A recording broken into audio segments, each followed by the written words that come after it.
I first met Pastor Daphne in 1995. It was my first time visiting Cornerstone, and it was also my first time receiving Christ into my life. Pastor Yang gave an altar call, led us in a sinner's prayer, and Pastor Daphne came, laid hands, and she prayed for me. But it was only in 1996 that I got to know Pastor Daphne personally when I joined the Vanguard Ministry, which is a prayer ministry in Cornerstone. It's almost 23 years by now.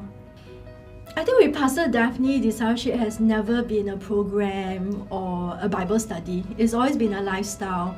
And she would constantly challenge me to walk by faith. It's not just about teaching me more about the Bible or more about God, but teaching me about the ways of God and encouraging me to press in, to walk by faith, to walk in obedience, to have Christ-likeness formed in me. So it's always been a lifestyle.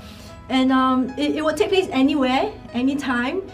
It could be during our prayer ministry time, or it could be while we're walking from one place to another, having a meal together, buying groceries, going with her to buy groceries, or while she's cooking at home.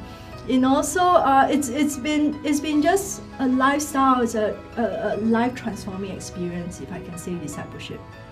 I'd like to take this opportunity to say a big thank you to Pastor Daphne. Thanks for believing in me, for constantly challenging me to walk by faith and to enter into the fullness of what God has for my life.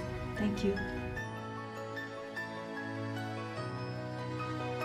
I was invited to an evangelistic meeting where Pastor Yang was preaching, and I received Christ in that meeting. That was on the 9th of August 1986 at the Seaview Hotel. So have been with Pastor Yang since then, so that's about over 30 years. Recently I asked Pastor Yang, when I was compiling for a leadership manual, I asked Pastor Yang, what does a cornerstone leader looks like? And when he replied my email, I was quite surprised because the answers that he gave me was not what I was expecting. So I scrolled down to the bottom of the email and I realized that was it. And then I scrolled right to the top again to the email, and he said this: a cornerstone leader has to be humble.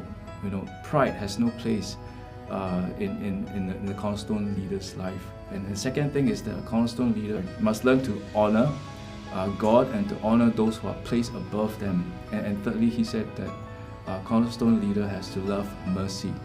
And so that really impacted me, because I was expecting answers like cornerstone leader has to be prophetic, has to be apostolic, you know, has to be moving in the supernatural. Well, all that is important, but really at the core, at the essence of what a cornerstone leader or cornerstone member should be like. And these are the three things that Pastor Yang, as the founding father of this church, has spelled out for us. So I thought that was something that was really impacting, that really impacted me.